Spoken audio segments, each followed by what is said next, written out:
And good evening. This is the October 2017 business session of the Cobb County Board of Education. Do I have a motion, or if there is no objection, we are back from executive session. Okay, everybody is present, and as we do at every meeting, please join me in the Pledge of Allegiance.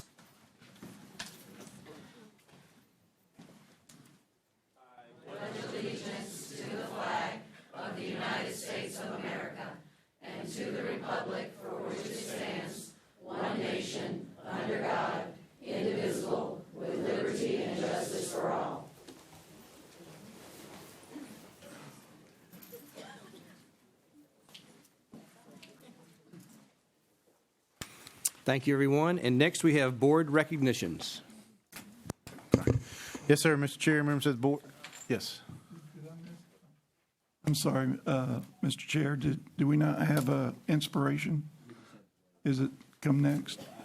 Okay, thank you. So, Mr. Chair, members of the board, if you will, join me down front, and Dr. Kevin Daniels is going to be bringing the recognitions tonight.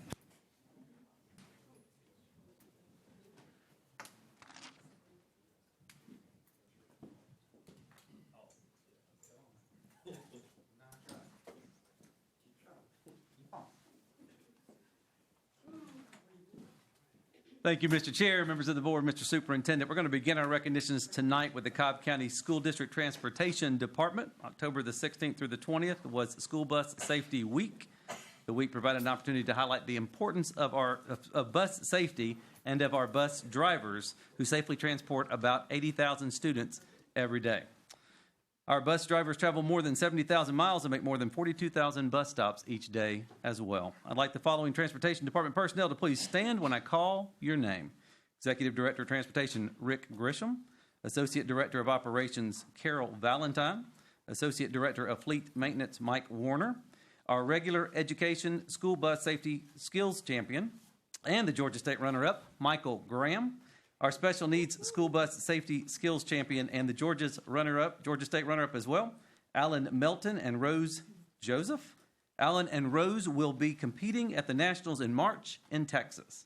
And the Georgia State bus technician champion, Jeremiah Bradbury.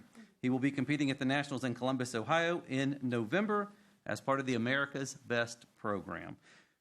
Those of you standing, please come forward to be recognized with the board, along with anyone else from our transportation department.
We're good.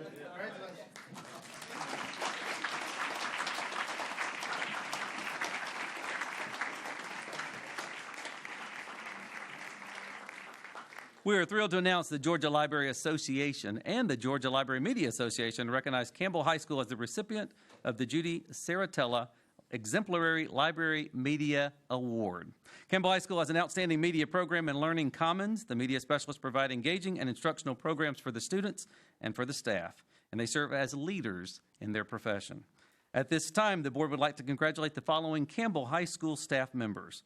Library Media Specialist Marty Blades, Andy Spinks, Media Parapro Susan Haddad, and Administrator Elizabeth Hayden. Will you please come forward to be recognized by the board?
One of our middle schools recently won an Award of Excellence in Physical Education. It was awarded by the Georgia Association for Health, Physical Education, Recreation, and Dance. The state organization recognized Dickerson Middle School for conducting an exemplary physical education program. To celebrate Dickerson's success at keeping kids active and healthy, we invite the following people to stand. Physical education teachers Maureen McLaughlin, Megan Lankus, Natalie Cornwell, Drew Starnes, and Dwayne Perozzi, as well as Principal Dr. Carol Brink, Assistant Principal Sandra Alford, and our Health and Physical Education Supervisor, Mark Anderson. If you will please come forward to be recognized by the board.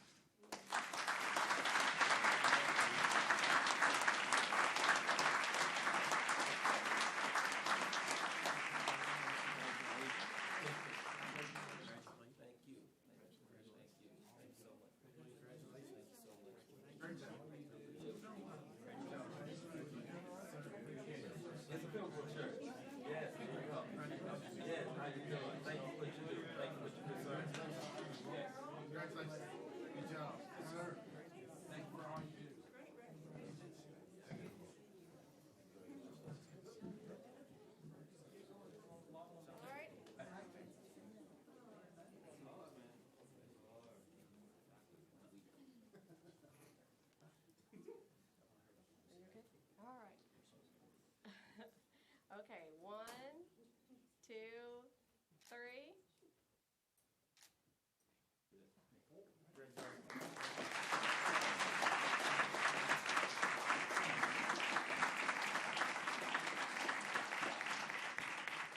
Next, we are excited to announce the Cobb County School District continues to receive and praise and recognition for the school nutrition programs. Once again, our district earned the coveted Golden Radish Award from the Georgia Department of Education and the Department of Agriculture for doing extraordinary work in farm-to-school initiatives. Last year, and most recently, the district was honored for using 24 mobile kitchen carts to conduct live cooking demonstrations for the students, having over 30 school gardens, and serving more than 1 million pounds of locally grown food. We now ask the following Food and Nutrition Services employees to stand so we can recognize you on receiving the district's Gold Level Award. Executive Director of Food and Nutrition Services, Emily Hanlon. Director, Amy Lambert. Assistant Director of Wellness, Will Sneed. And Associate Director of Nutrition and Menus, Monique Johnson. At this time, will you please come forward so the board can recognize you.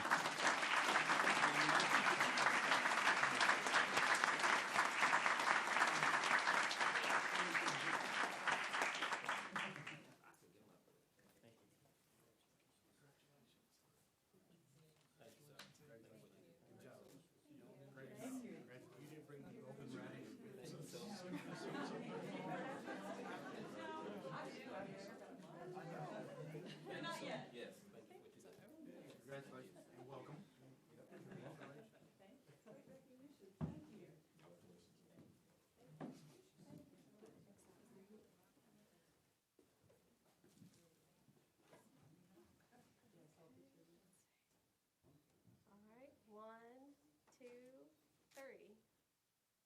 One more time.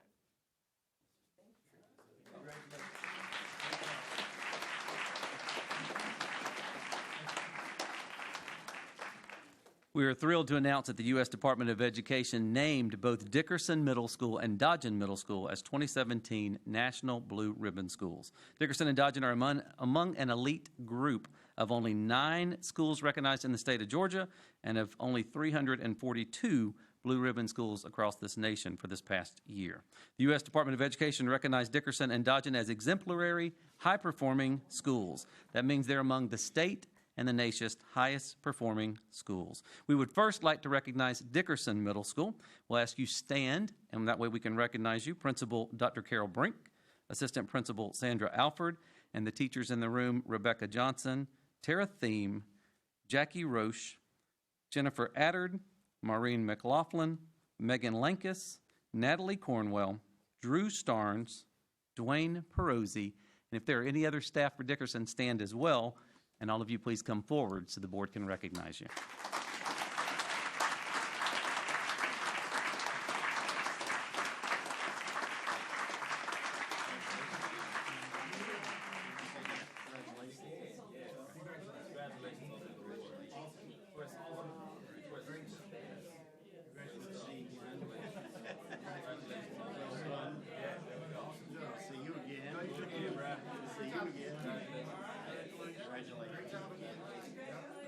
Okay. All right,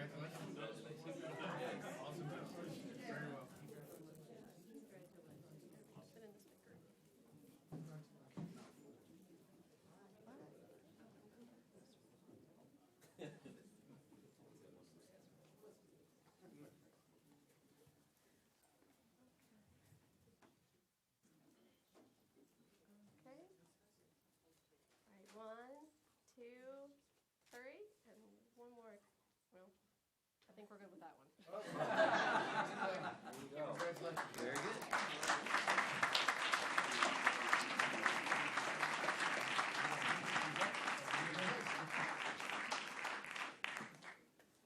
And now the board would like to recognize Dodgen Middle School for becoming a 2017 National Blue Ribbon School of Excellence. So please stand when I call your name.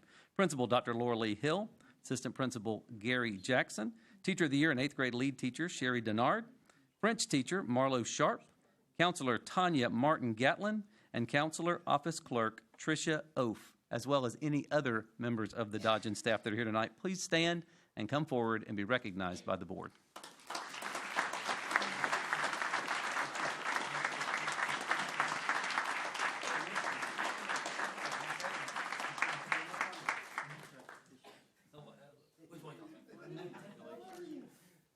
Okay.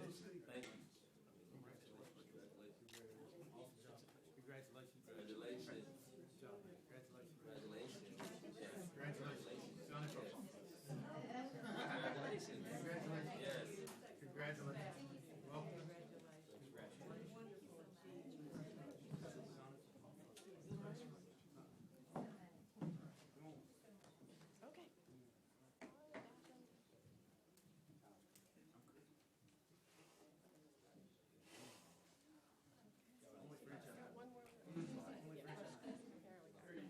All right. Everybody ready? 1, 2, 3. Oh, okay.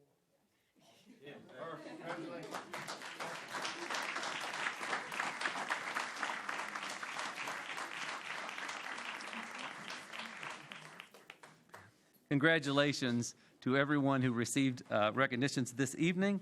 Mr. Chair, this does conclude our recognitions tonight. Thanks.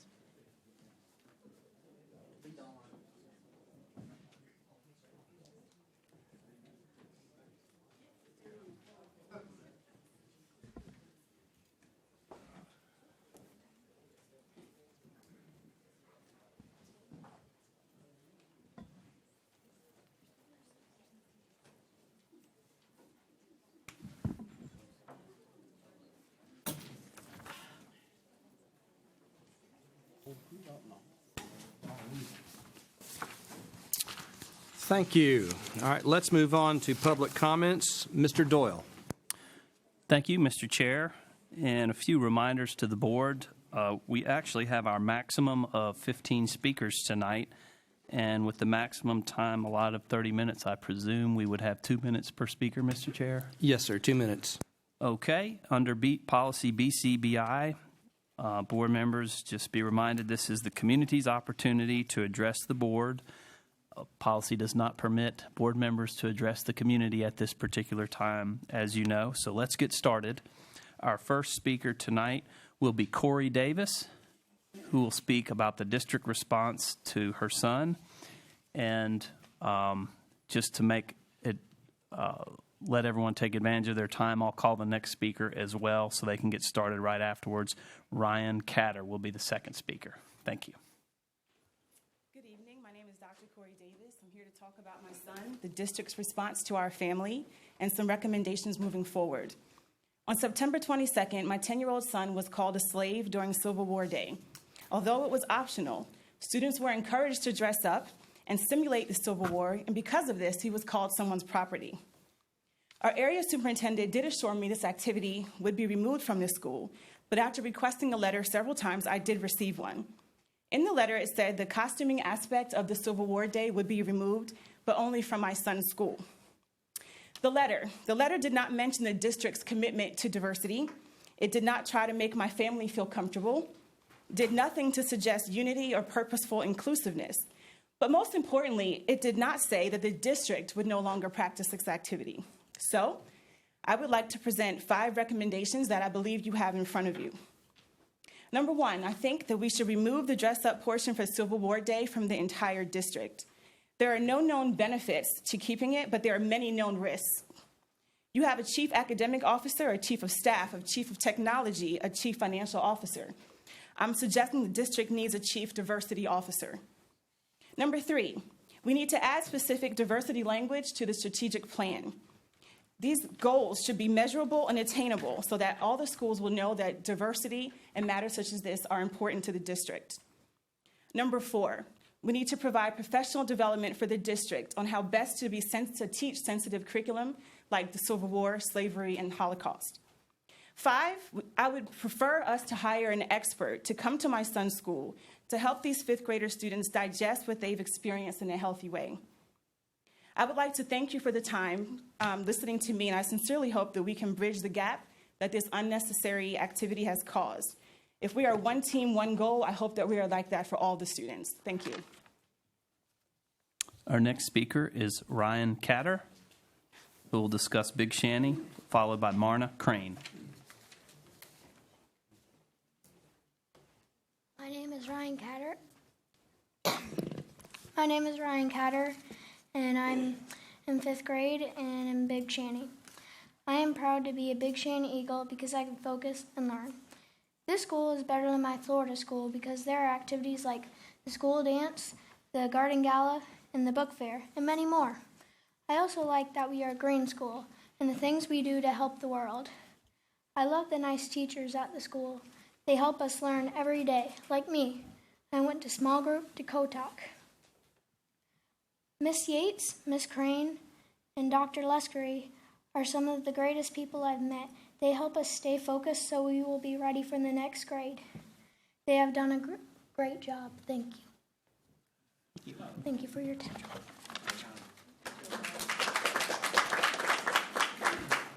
Our next speaker is Marna Crane, followed by Jennifer Hellman. Good evening. I am here tonight as a parent of 2 5th graders at Big Shanty who is deeply saddened at how the school is being portrayed in the media. I'm a parent who could have kept my children in another Cobb school but decided to choose Big Shanty for their last year in elementary.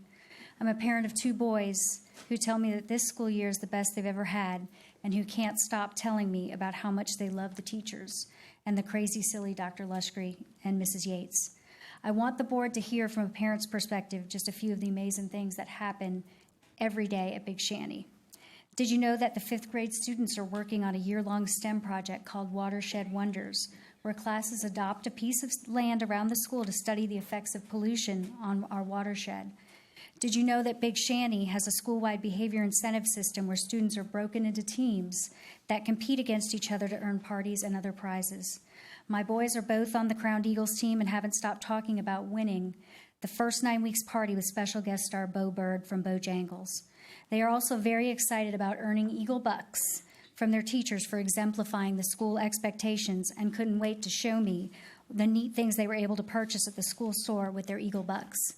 I will leave you with the Eagle motto that is chanted every morning on the announcements, after which Dr. Luskery tells the students to be kind to one another. At Big Shanty, we are engaged in learning, accept responsibility. Gratitude is our attitude. We live the golden rule, which Dr. Luskery preaches as treating others as you would like to be treated. We are eager to achieve, and we have self-control. All I can tell you is that I feel proud and blessed that my kids are members of the Big Shanty family. Thank you. Our next speaker is Jennifer Hellman, who will be followed by Kim Cantrell.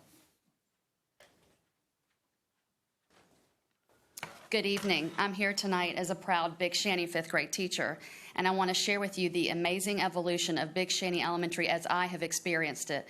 I was among the small group of teachers who transferred to Big Shanty when Kennesaw Elementary and Big Shanty split several years ago in 2013 to become primary and intermediate campuses. And to be honest, I had never heard of Big Shanty until then. As a school, though, we traveled along a path that was pretty simplistic. We were just kind of an ordinary school doing what was expected.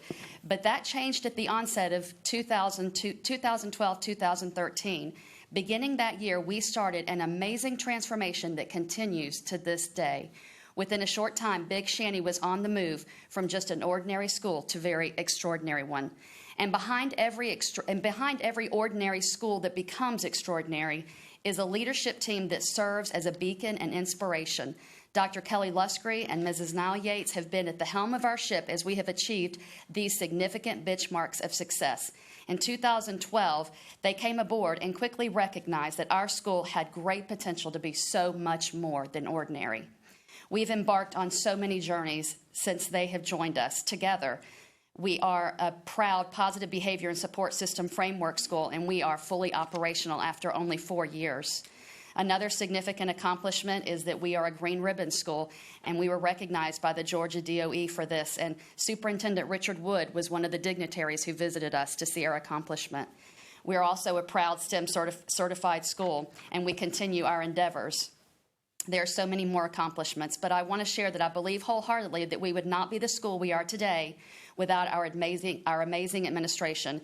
As leaders, they've inspired us to become extraordinary. Their leadership exemplifies the county district's one team, one goal, student success, with their collaborative approach. The students and staff at Big Shanty Elementary have benefited tremendously from their dedication to our great school. Thank you. Our next speaker is Kim Cantrell, who will discuss Big Shanty, followed by Eric Borg. One of those principles. When you visit Big Shanty, chances are she is in the hallway talking with a student. Thank you.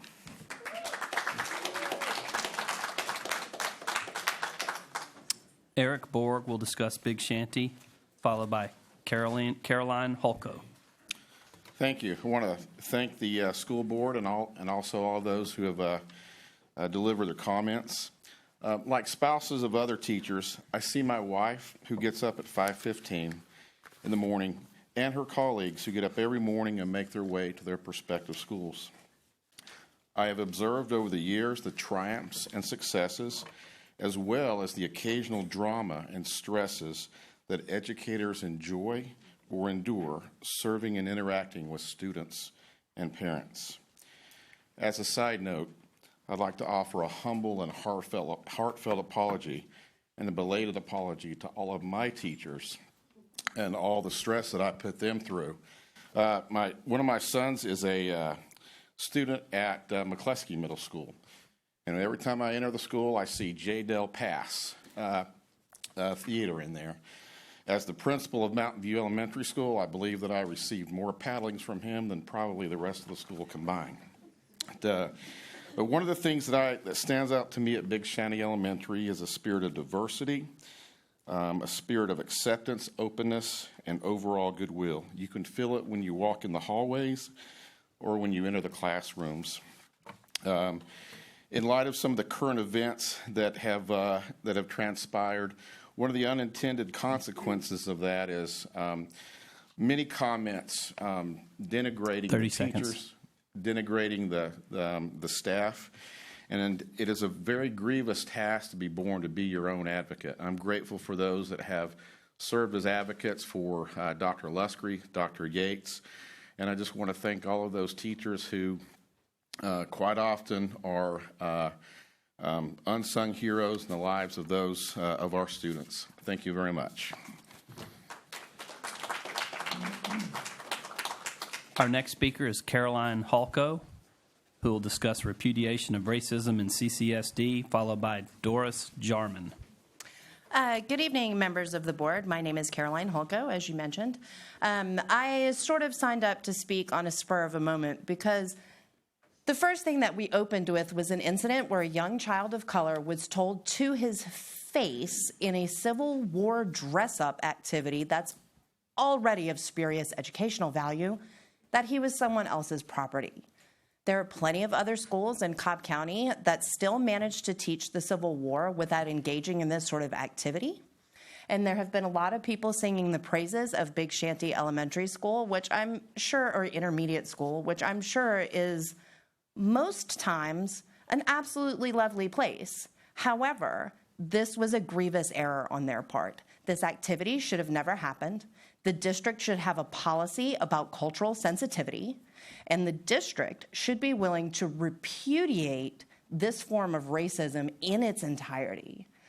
Currently, perhaps you should look to the Cobb County Police Department, which is undergoing a cultural sensitivity audit. I'm sure they would be more than happy to make recommendations to you so that we can all do better. It doesn't affect my personal child. My personal child does not go to this school, but I live in this community. And if people think that it is okay to make racist comments in the Cobb County School District, that is not the community that I want to live in at all. I would love for the board 30 seconds. to make some progress in examining how you can do better. And I would dearly love a response to my comments in 30 days. Thank you so much.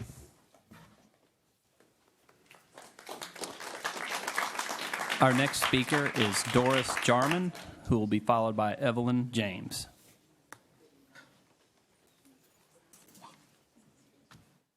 Good evening.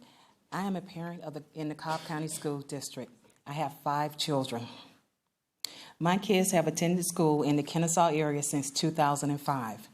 They have all enjoyed their time there in these schools. There have been great times for my kids. I wrote a speech out, but with everything going on, I feel like I need to change it a little bit. Now I have 3 kids in North Cobb High School. I have 1 in Autry, and my last child is at Big Shanty Intermediate School.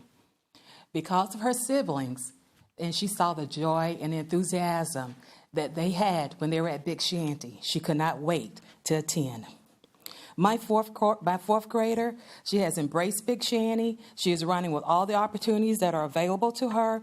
She loves the STEM night, the garden gala, and she loves the PTA-sponsored dances and carnivals. She's also in the drama club, the Friends Club, and the Junior Optimist Club, which is known simply as the Joy Club. She is also in the Big Shanty chorus. There are other opportunities at Big Shanty for her. Several of the clubs that she has not joined yet, which is the gym club, drumming, the book club, reading club, BSEN, math club, and Lego club.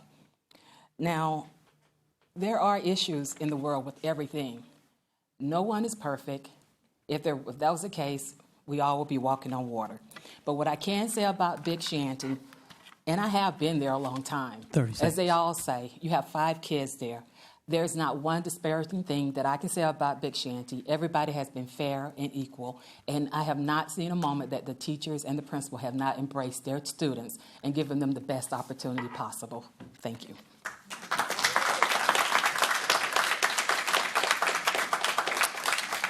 Our next speaker is Evelyn James, who will be followed by Connie Jackson.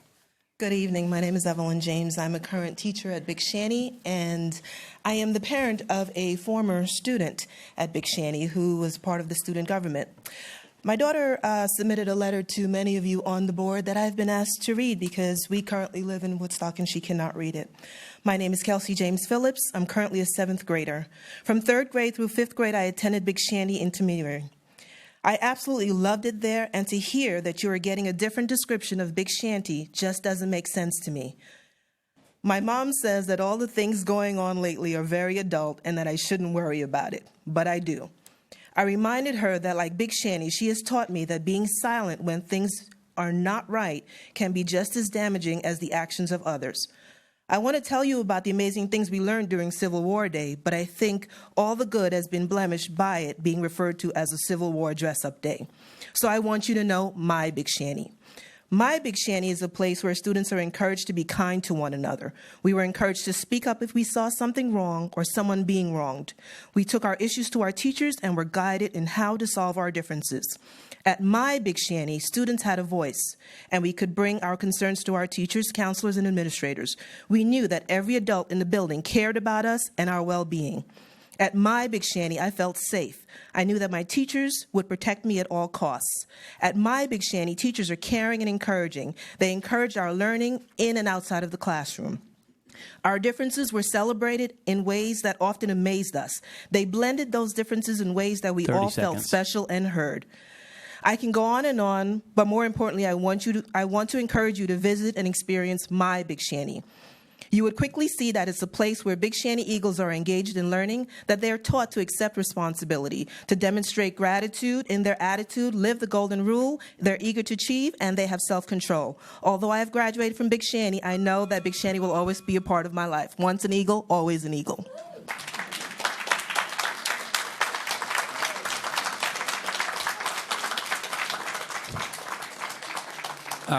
Our 10th speaker tonight is Connie Jackson, who will discuss the calendar. She'll be followed by Lawrence Ryfield. Good evening.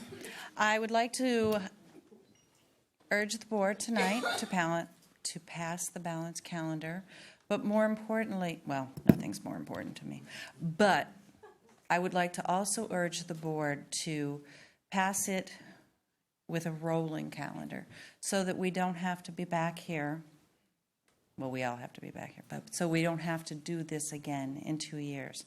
I think it's important that we have the consistency and the ability to plan ahead for all concerned, not just for teachers and staff, but for parents and students who need to be able to plan ahead and plan out more than just the 2 years, and so that we don't have the excess drama every 2 years. So I would like to urge the board to plan ahead for multiple years. Just go ahead and pass a continuous calendar that goes on forever, to infinity, forever and ever. So thank you again. We really do love the balanced calendar as employees and staff and as parents. Thank you.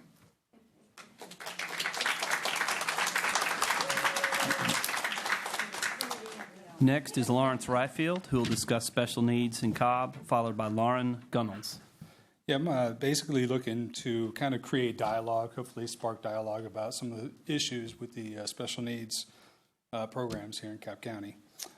First kind of bullet point is strategic planning and vision for special needs. There doesn't seem to be a strategic plan. If there is, it's not conveyed to the parents. There's also not a clear vision for improving special needs classes, like how we're going to make them better. How are we addressing the growing number of special needs students, particularly with autism? That number is increasing daily, always. How are we ensuring oversight for the county? Every year we put together an IEP, but we don't know the long-term path for the children. We know that year, we know these bullet point goals, but no long-term path. Next is smaller classes. Our son's class went from 5 to 12. One teacher, one parapro, both times. They just now added a part-time parapro, which is just not the same as adding a teacher. They're also moving therapies to group sessions. It's taking away from the individualized piece of the IEP. Most parents I speak to say there's a shortage of SLPs, OTs, and PTs in the county in general. Our speech therapist, for example, has 48 kids. She can't handle all that. There's no one-on-one support with these numbers, and as we've seen at Griffin, this is a dangerous precedent with the number of children in the imbalance. Finally, communication. 30 seconds. The people in the special needs have not been very responsive to phone calls. I've left messages. I've seen emails go out, and nobody responds. So I think the communication needs to be improved. And then finally, there's really no true grievances process for the parents for special needs. Thanks.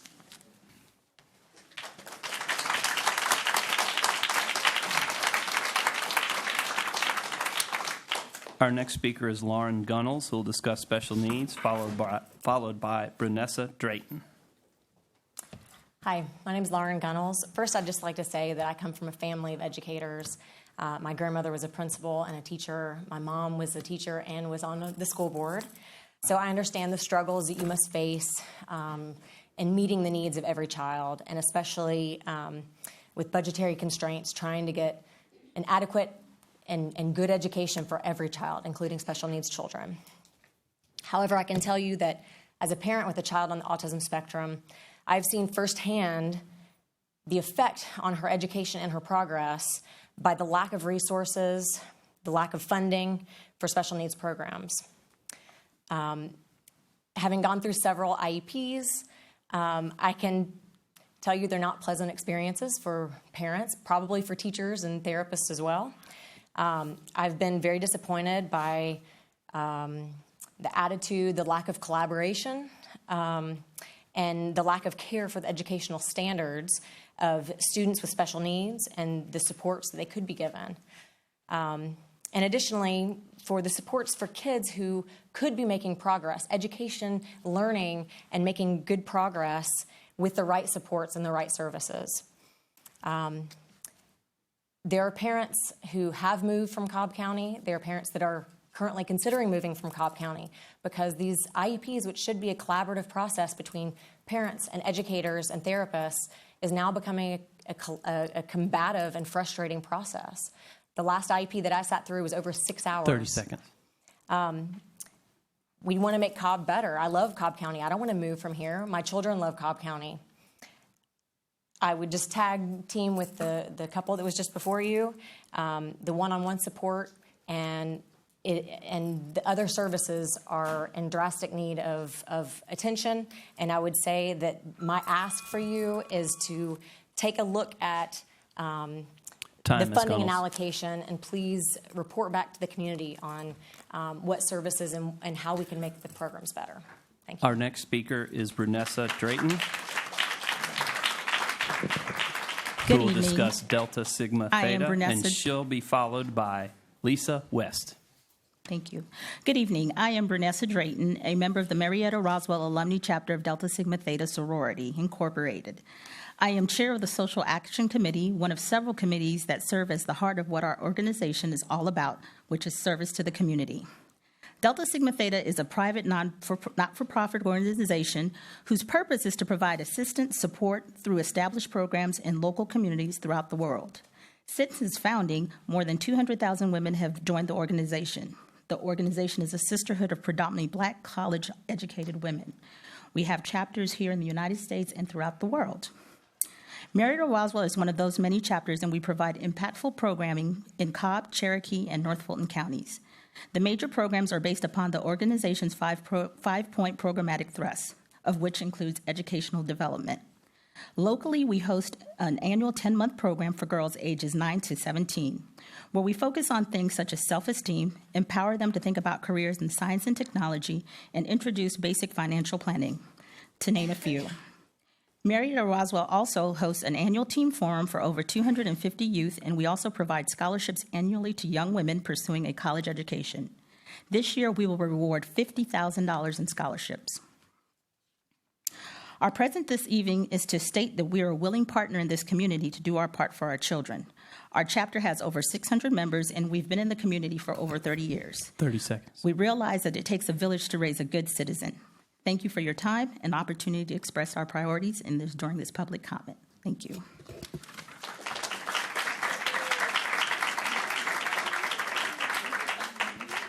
Our next speaker is Lisa West, who will discuss the rebuild of Osborne, followed by Jeha Howard. All right, my name is Lisa West. I'm a pediatric dentist. I grew up here in Cobb County, went to King Springs, Griffin, and Wills. I graduated in '86. I'm the mother of 7 and have 4 children currently in Cobb County schools. I've been back in Cobb County since 1999. I've paid my property taxes, my sales taxes, and I've always voted yes for the SPLOST money because I think the children of this county are worth our support. I'm here tonight to advocate for the students of Post 2. I want to speak about the equitable learning environments of all the children of the county. All of the children of the county have the right to the same learning environments as the flagship school, Walton. We, as a county, through our SPLOST money, are rebuilding Osborne School right now. That sounds great, but if you ask the students of Osborne to have to reuse, recycle, and refurbish the furniture, what are you telling the children there? It appears that Walton was given new furniture. In fact, I've seen the pictures of the modular desk. We're going to build a new school, but tell these children they are not worthy of new furnishings. Children at Title I schools should have the same educational environment as the children of East Cobb. We want the children in Cobb County to succeed, but we don't want to give them the tools to succeed. How are they going to? We need to be sure as a county we are doing everything in our power to make sure that all of the children in the county have access to the wonderful things that were provided to Walton High School. When children at any school have a good learning environment, they will want to succeed. If we don't invest in the children, then they may not want to invest in themselves. The children at any Cobb County school, be it Walton, Mountain View, Osborne, or Fair Oaks, deserve an equitable learning environment. Thank you.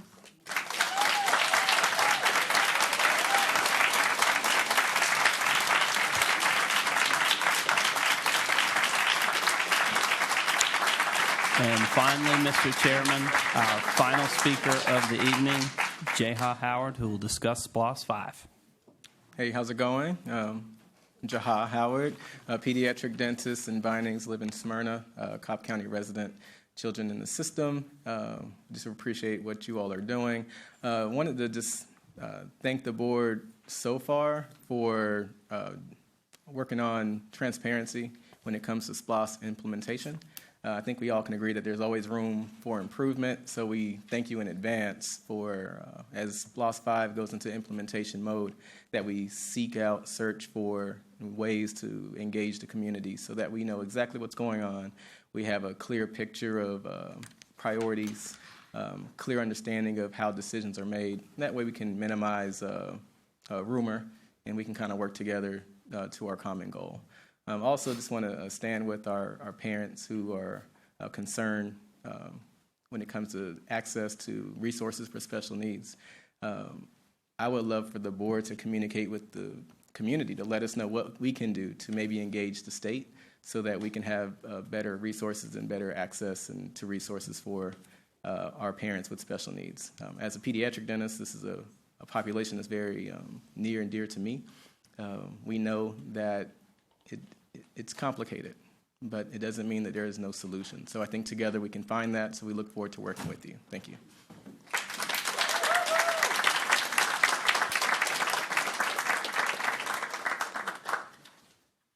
Thank you, Mr. Doyle, and thank you to all of our speakers for participating this evening.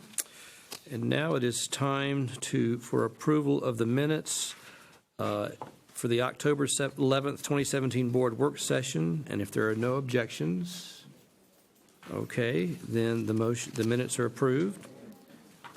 Now we are ready for board business.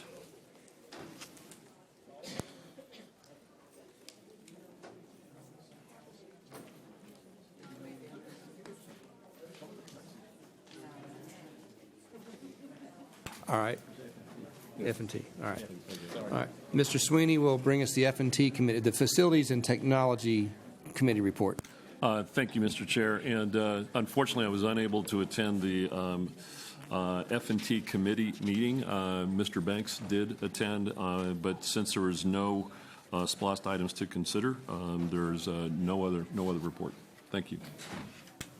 Thank you, Mr. Sweeney. Next, we have the approval of the agenda. If there's no objection, our agenda is approved. Mr. Ragsdale, we are now ready for your report. Yes, sir. Mr. Chair, members of the board, I'm going to ask John Adams to bring all items requiring action following executive session. Thank you, Mr. Superintendent, Mr. Chair, members of the board. I'm pleased to bring you the personnel report for October 26, 2017. In addition to the personnel report, we do have one land item as well. The Human Resources Personnel Report for October 26, 2017. The administration recommends the approval of the identified employment actions of those individuals listed on the Personnel Action Report and as amended in the addendum as discussed in executive session. We have 3 principal level and higher position recommendations. First of all, Dr. Mary Elizabeth Davis, Chief Academic Officer, regretfully recommend that you approve her resignation effective November 7, 2017. Jennifer Lawson, recommend appointment to Interim Chief Academic Officer, effective November 7, 2017. And Susan Stanton, Principal, LaBelle Elementary School, recommend approve her retirement, effective January 1, 2018. This concludes the personnel report. Thank you, Mr. Adams. Do I have a motion that we regretfully accept the personnel report? All right, Mr. Scammahorn, Mr. Banks second. Does anybody have a comment? Mr. Banks. I would like to vote against this, but I know it won't do any good. But I do want to say to Dr. Davis, it's been a pleasure working with you over the years. We're going to miss you, but good luck in your new adventure. Thank you, Mr. Banks. Mr. Scamahorn. Thank you, Mr. Chair. I'd also like to continue those comments. I reluctantly vote to approve it, even though I'm still considerably hungry. But she knows what I'm talking about with that. And but we'll miss her, and I don't know. Hopefully we can replace her. I said hopefully. Thank you. Thank you, Mr. Scamahorn. Mr. Sweeney.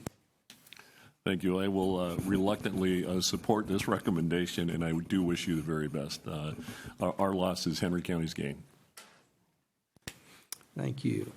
And I'm going to miss you, my friend. All those in favor? All right, that's 7-0. All right. It's not easy. You know, you get elected to the board, and you don't know anybody, and then you start getting to know these people, and you make friends. And it's not just being on the board and being part, it's part of being part of the Cobb County School District family, and I'm going to miss Dr. Davis, okay? So, and I read Leo Buscaglia in the 80s, and he said it's okay to cry. Okay, next, let's see, land. Yes, sir, we do have an announcement regarding intent to purchase property. The board intends to consider for approval at its next regular meeting the following real estate contract. Purchase of real property and improvements on approximately 2.70 acres, including 38,323 square feet of office, a 38,323 square foot office and warehouse building at 580 Fairground Street, Marietta, Georgia, tax parcel number 17035900150 for $4.213 million plus ancillary costs, including inspection fees, closing costs, et cetera. Thank you, Mr. Adams. Mr. Scamahorn. Thank you, Mr. Chair. I strongly make a motion to approve this purchase. All right, thank you, Mr. Scamahorn. Do I have a second? Mr. Wheeler seconds. Is there any discussion at this point? All right, seeing no discussion, all those in favor? Aye. Okay, it's 7-0. Thank you. And next is legal. We have something from legal? We don't have any legal. Okay, we put the bullets on there just in case. So next we have, okay, Let me say something Mr. Ragsdale. real quick, just a point of clarification. I know the board just took a vote on the land, but it's the intent for this to lay on the table until the next meeting. So we'll take another vote. The board will vote whether or not to make final approval of the land purchase at the November, I believe, 15th meeting. All right, my Thanks. apologies. Okay.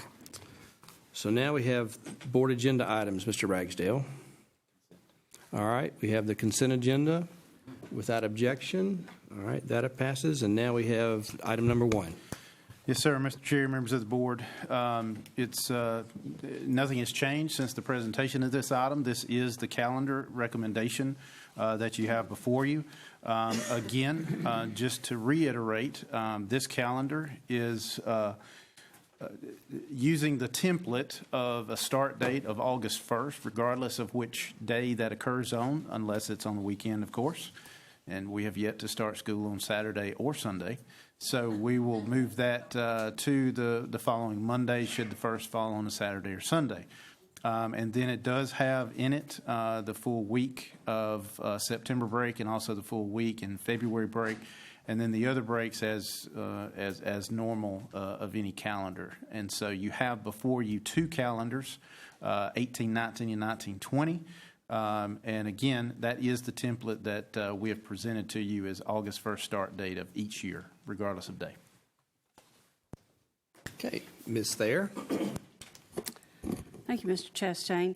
I would like to move that we accept this calendar and that we approve it, that we also use it as our template for future calendars until some future board decides to change that template, that we use the parameters set forth in this to always maintain at least 2 years of calendar on our website so that our community can plan and know what to expect in the future, which means we would need to waive policy AEA. and if there are any other policies or whatever that would need to be waived to approve this so that we use this template moving forward. Okay, Ms. Thayer has made a motion. Do we have a second? Mr. Chair, I second, but Okay. may I All right. continue? All right, now that we've got this motion a second, we can have discussion. Thank you. Mr. Scamahorn. I also agree with my colleague, Ms. Thayer, but I would ask the parliamentarian for clarification. I believe the way this is written that either she or I should make a formal amendment to this motion in order for us to get that through. If that's not correct, I'm happy to, if you're happy, I'm happy, if I can say it that way. I'm okay with it. We don't have a lot of other motions going. You could look at it that way, where the main motion is going to be the recommendation, and then you do an amendment. But it's fine for the main motion to incorporate that. Might entertain other discussion with board members. If there's other concerns, we can work through that. So you can go either way. Okay. Like I say, I'm happy. Yield back, Mr. Chair. Thank you. Thank you, Mr. Scamahorn. Mr. Banks. Thank you, Mr. Chairman. To follow up on that comment about policy AEA, I think it would be wise for the board, for the superintendent to bring to the board a modification to that policy that implements the discussions and what Ms. Connie Jackson referred to as a rolling calendar. But this board in 4 years may not be the same board. So if we've got it in policy, we've got a template, we've got a policy that's in place to guide us. Thank you, Mr. Banks. Did you want to say something? Okay. Yeah, we will certainly get with Clem to work on language for that policy. I think the way Ms. Thayer's motion reads is that with the policy being waived, this does allow for the motion to take place, and then we'll work on modifying the policy to reflect basically what this motion has been made. But obviously, the board at any point in time can change, the calendar for the preceding year, of course, in a reasonable amount of time. But it takes a little more effort to change policy. So once we set it, it's probably set. Now, a question on, have we had the amendment motion? Did you make the motion? We hadn't voted on it, have we?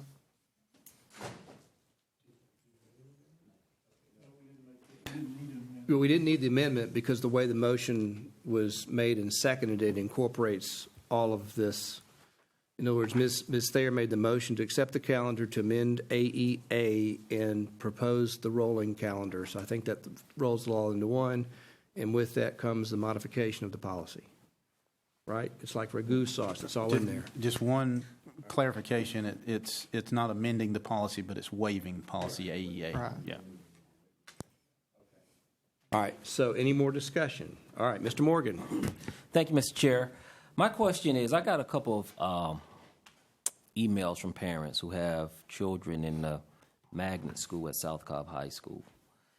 And they say that their children are in like these 3-year summer programs at different campuses, college campuses around the country. And that I guess the programs that they do in the summer will end.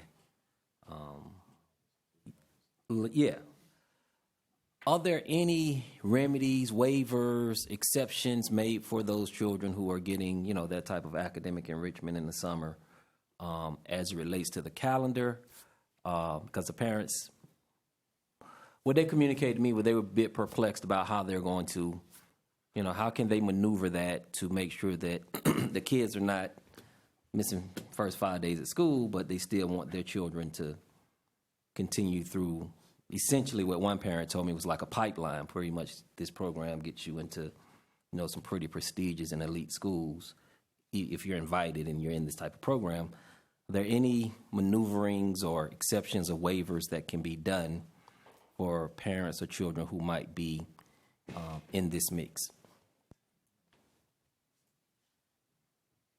Okay.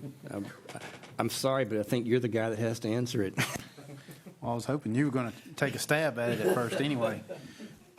So I've also gotten some of those same emails, and not just from South Cobb about particular programs, but, out-of-country programs and studies abroad programs, et cetera.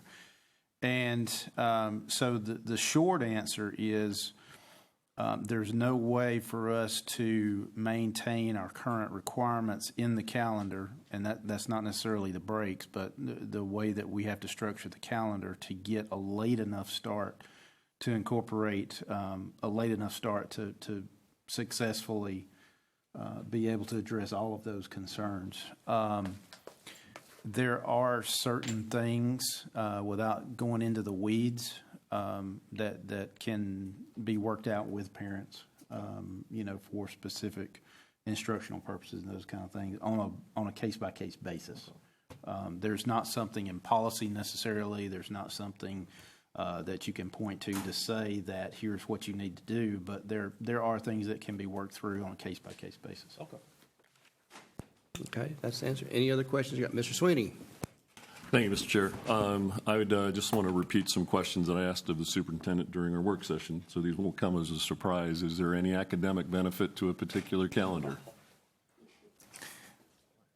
There's no empirical data to show a benefit to either calendar or the other. Is there any economic benefit to a particular calendar? No. Is there any attendance benefit to a particular calendar? There's still some gray area around attendance, but there's no empirical data that we can point to.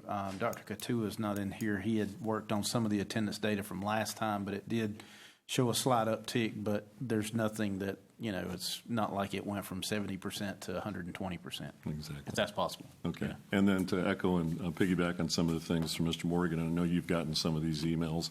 It's not just limited to the, we'll call it the academic activities during the period of August, but, lots of scouting jamboree activities are occurring. There's lots of foreign learning that's taking place as well. So anyway, and then lastly, and I mentioned this during the last meeting, but I've gone back and I looked at each and every email that I received that I know that all of the board members received. And 23 were for the balance calendar, 63 were for a later start. That's 73.3% for a later start out of those that the entire board received, and that's since July. So thank you very much. Thank you, Mr. Sweeney. Mr. Scamahorn.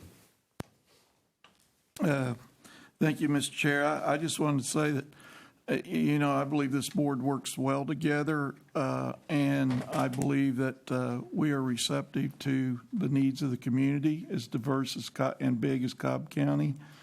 And my phone calls, texts, and emails are more in favor of what we're doing than not. I mean, I'll speak for myself. I'm certainly not the king. It's not what I particularly want to do, but I'm a representative, and I try to do that, and I believe the rest of the board members do that with all my heart. So yes, I wish we could make everybody happy, and that we could have flex time to start our school year, but I don't have a magic wand. So thank you. Thank you, Mr. Scamahorn. Any other comments? Any other questions? Are we ready for the question? All those in favor of the motion stated by Ms. Thayer, raise your hand. All right, do we know that's unanimous? No. All right, in opposition? All right, Mr. Sweeney voted against. All right, then that discussion is taken care of, and I believe we are down to board member comments. So let's start with Mr. Scamahorn. Thank you, Mr. Chair. Since our last work session, which is a little over a month ago, we have unfortunately have lost some of our finest. And if you will please bear with me and let your prayers and your thoughts go to the families of these fine, brave individuals, these officers. Police Officer Elias Martinez, Jr., Metropolitan Transit Authority Police. End of watch, Sunday, September the 17th, 2017. Trooper Timothy O'Neill, Michigan State Police. End of watch, Wednesday, September the 20th, 2017. Agent Angelo Lorenzo Gonzalez, Puerto Rico Police Department. End of watch, September the 21st, 2017. Agent Hector Martius Torres. End of watch, September the 21st, 2017. Detective Kristen Hearn, Polk County Police Department, Georgia. End of watch, Friday, September the 29th, 2017. Corporal Michael Paul Middlebrook, Lafayette Police Department, Louisiana. End of watch, October the 1st, 2017. Police Officer Charleston V. Hartfield, Las Vegas Metropolitan Police Department. End of watch, Sunday, October the 1st, 2017. Police Officer Floyd East Jr., Texas Tech University Police Department.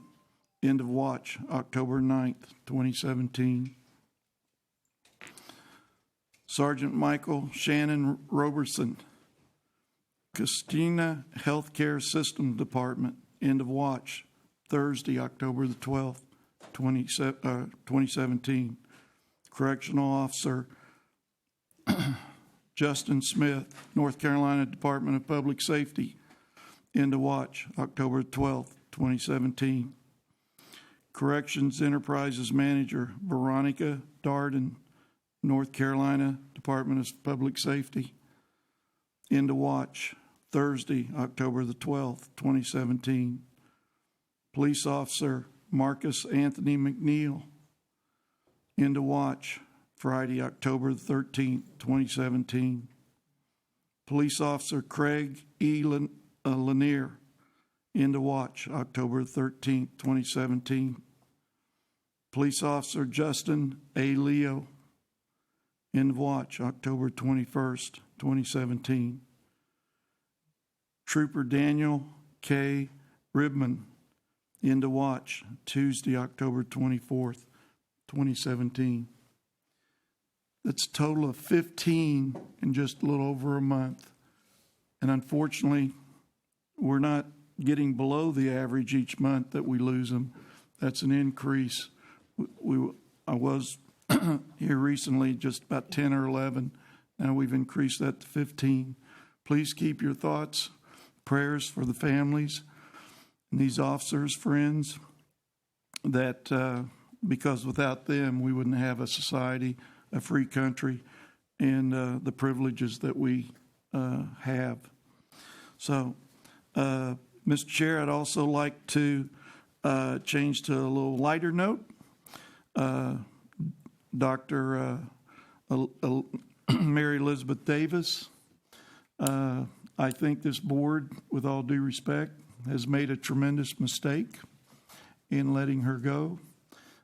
She has done a tremendous job, and she'll be sorely missed. And I hope Henry County welcomes her with open arms, gives her an opportunity to shine as she has here in Cobb County. And then last, but certainly not least, I would like to thank CCAE for inviting me to their last meeting. I've been to several of their meetings, and they're very productive. They cover substantive issues, and I would recommend that board members attend once in a while. So I yield back. Thank you. Thank you, Mr. Scamore. Ms. Thayer. Thank you. I did think I had the inspiration tonight, so just y'all sit back and relax a minute, and because I want to say a couple of things, and it all ties with we've been talking about leadership from the system and so forth. We are losing two good leaders. Mary Elizabeth, we appreciate your leadership here, and know you'll go on to shine in other places, and also Sue Stanton, principal of LaBelle. If you look at test scores in that school and what a difference that principal has made, you will find few that could do better than that and the record that she has set. So there again, that's tremendous leadership that has made a real difference in our school system. And the one thing I was going to talk about was this is National Principal Month. And I think our principals are an inspiration to all of us. So I had looked up some quotes on leadership. that I wanted to share with everyone. But one of the things that I found in looking up these quotes is, and all of us who've been leaders know that there really are some guiding themes through most of those. But one of the ones that really stood out was that really powerful leaders are the ones that have a vision and inspire people, but then they drop back and lead from behind. They provide the support and the guidance then, but they have their people ready to move forward. And some of the quotes I found that support that were from people like Sam Walton, who everyone knows started Walmart. He said, "Outstanding leaders go out of their way to boost the self-esteem of their personnel. If people believe in themselves, it's amazing what they can accomplish." And then another one was from Ronald Reagan, who said, "The greatest leader is not necessarily the one who does the greatest things. It is the one who gets the people to do the greatest things." And another one, Ralph Nader said, "The function of leadership is to produce more leaders, not more followers," which I thought was outstanding. And then, as would be probably true, Theodore Roosevelt said it very matter-of-factly. He said, "The best leader is one who has the sense to pick good men to do what he wants done, and the self-restraint to keep from meddling while they do what they need to do." So I thought those were very good. Then there were a couple of other things that I thought were good. Norman Schwarzkopf said, "Leadership is a potent combination of strategy and character, but if you must be without one, be without strategy." And then George Washington Carver said, "When there is no vision, there is no hope." So I just wanted to thank our principals for providing our daily vision in our schools, and you are our hope for the future. So thank you all. Thank you. Thank you, Ms. Thayer. Mr. Banks. Thank you, Mr. Chairman, and thank you, Mrs. Thayer, for sharing that with us. Probably several months ago now, the superintendent and I had a discussion about leadership, and leadership at different levels require different skills. So as people move up the leadership chain, they acquire different skills, but like Ms. Thayer said, a true leader is the one that's developing other leaders and is focused on what needs to be accomplished and let the subordinates accomplish it. So that's a true leader.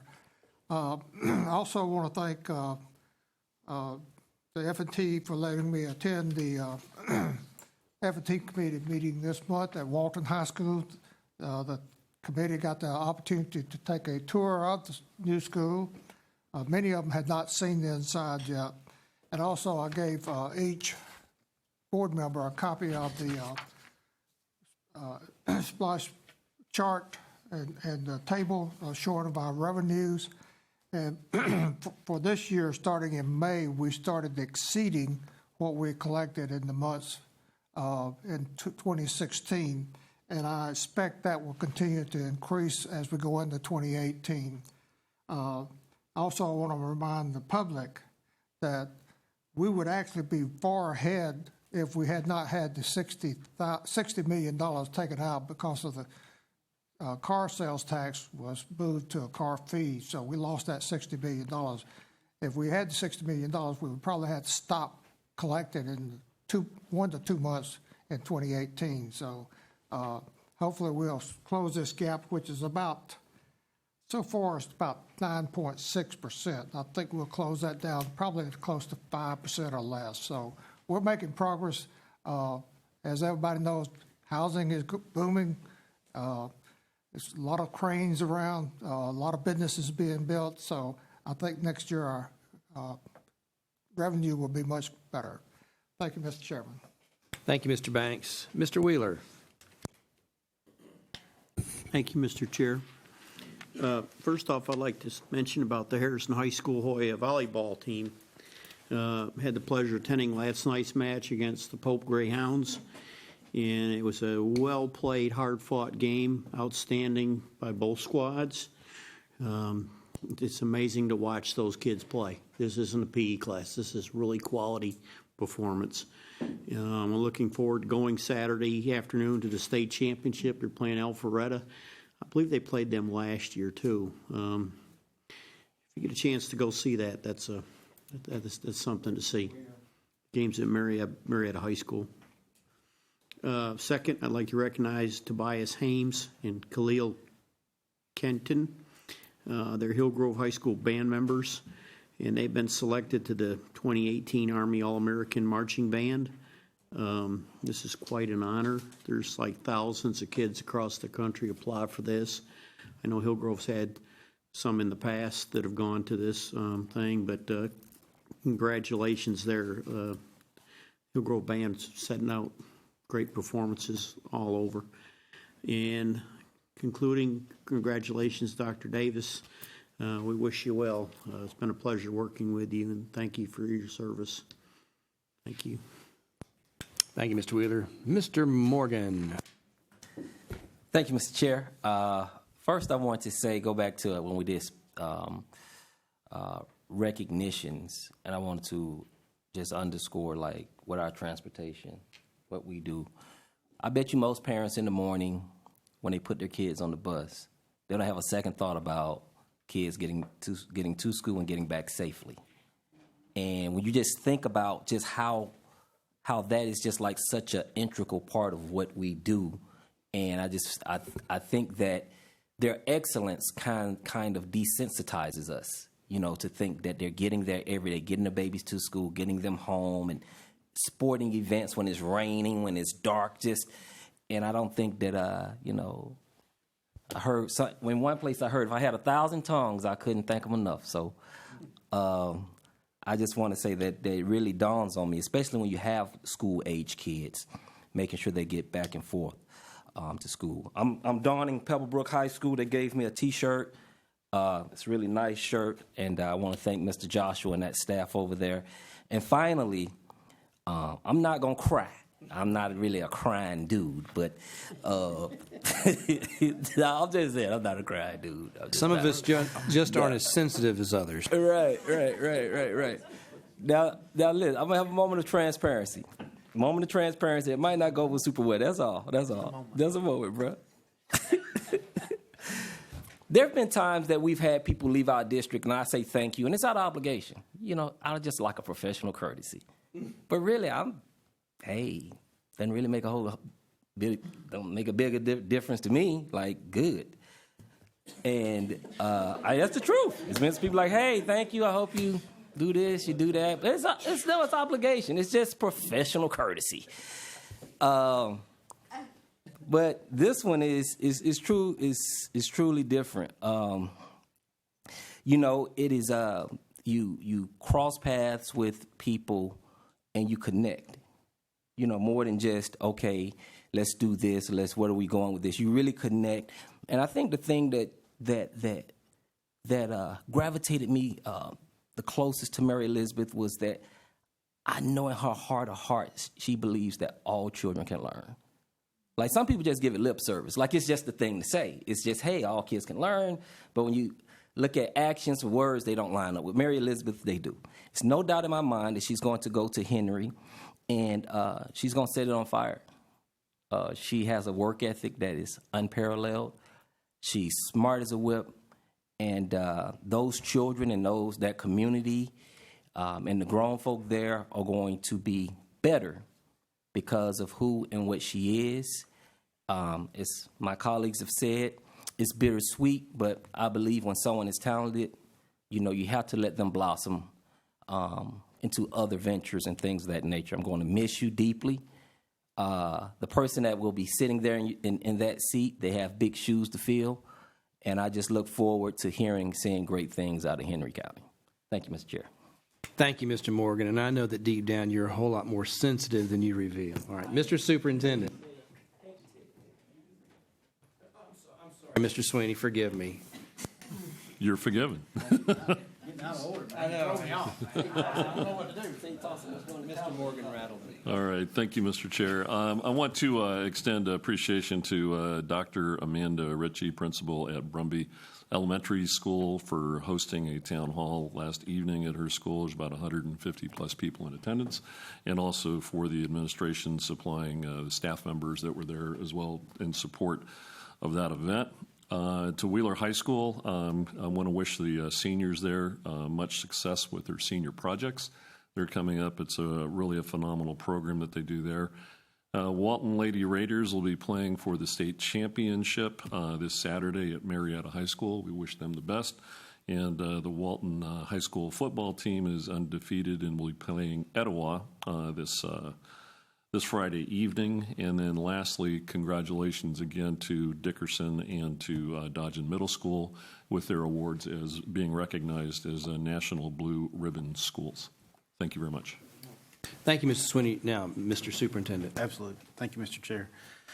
First, it's obviously with heavy hearts that I bring up the passing of Miss Lauren Pike, the music teacher at Compton Elementary School. Our thoughts and prayers go out to her family.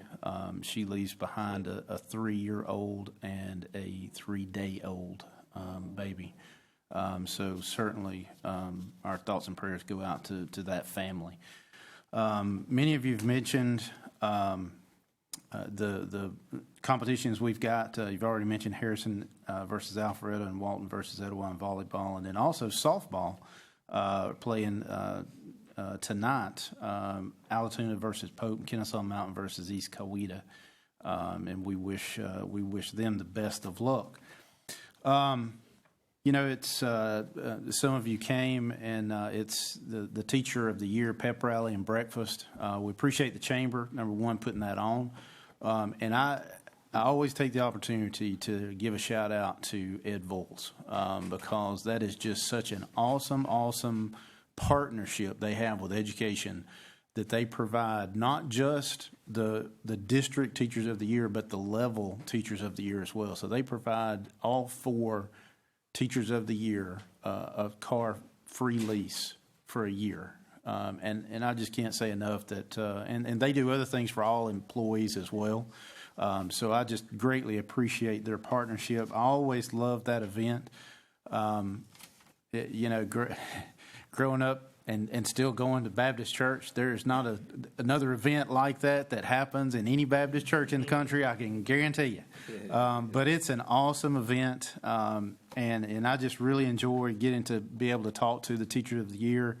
And, Nicole Kempson, our district Teacher of the Year, I just think she's got a great opportunity to win the state Teacher of the Year. I've enjoyed getting to know her family, her grandmother, that comes to all events. Reminds me a lot of my family because all of my grandparents always came to everything that I was in, and her grandmother has been to every event that we've recognized her at. So that's it's tremendous to see that level of support in her family, and also from her family at Lindley. So we just wish her the very best in the competition for State Teacher of the Year.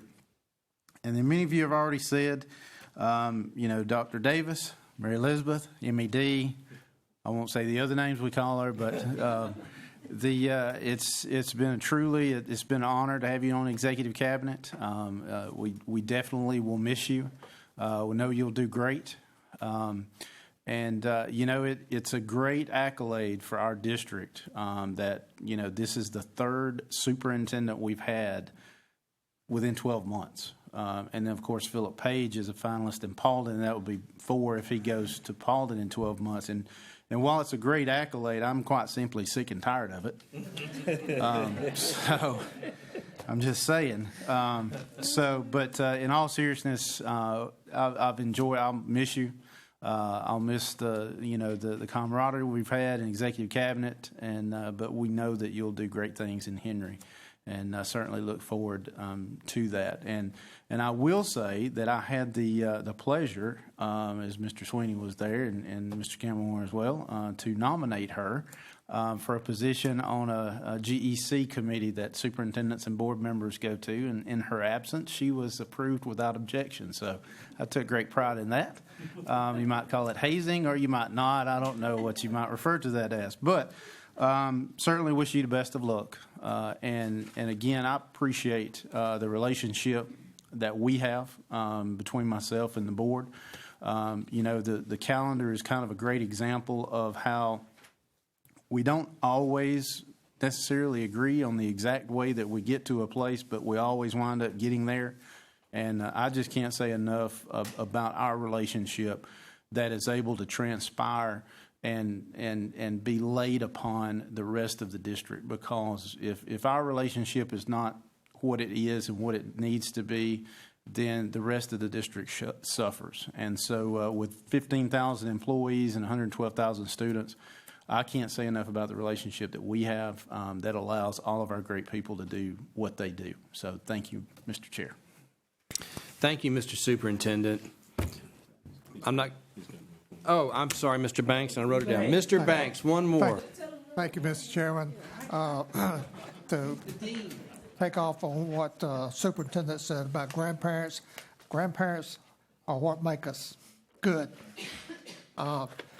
One other thing, when we talk about the Teacher of the Year celebration, I want to recognize the MDJ reporter, Shaddy, who was there for the first time and did an article in was it today or yesterday? Did an article in the MDJ about the celebration event. So hopefully we'll see him again there next year. Thank you, Mr. Banks. Ms. Thayer. Just one last thing for many people who've been around our school system for a long time and have been invested in it for a long time will know Dr. Stanley Wrinkle, who was assistant superintendent here, was in an accident in Chattanooga and is still in ICU there. So hope we can all send up prayers for him, because he was very instrumental in helping to move our system where we are today. So thank you. Mr. Scamahorn. Thank you, and I'd like to thank my colleague, Ms. Thayer, for not forgetting Stanley Wrinkle, but even since he's retired, he is a strong friend of the system and is constantly helping us with our policies and improving and offering suggestions. So our hearts and prayers go out for him. And thanks again, Ms. Thayer. Thank you, Mr. Scamahorn. You can have your turn. Thank you. All right.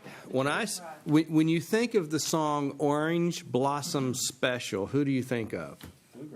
Bluegrass. Any in particular person? Johnny Cash. That is how I was up until last Friday night. Last Friday night, I attended the Georgia Music Educators Association District 12, which, by the way, they still use Roman numerals. That was impressive. District 12, 5th grade honors chorus concert at Mount Perrin Church up in North Cobb. Dr. Melissa Rossi, former assistant superintendent and now a professor at Reinhardt College, I found out. She was the clinician. She worked with these 5th graders all day. Over 300 5th graders. Of course, their teachers were there and there were some volunteers.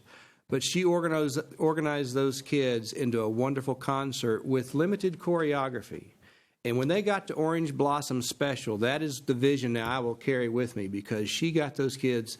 You know how the engine, you have a kind of a rhythm, but you have that kind of separate rhythm with her. She got them all doing that, and the way the motion went. I wish I had a video of it. It'll be out there eventually. But anyway, that gives me a reason to speak about Georgia music educators, all of our music educators in Cobb County. We are blessed folks. Dr. Joseph Woodruff was there. He's our new assistant superintendent over music. Is that what is his? What? Supervisor. All right, got to get the titles right.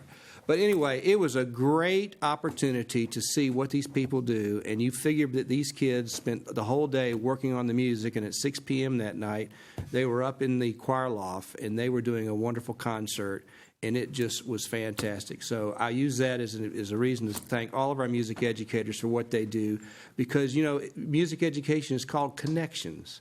And that is where I would like to think that that's where we connect the kids' hearts to the kids' mind as we help them grow into the wonderful adults that they're going to be.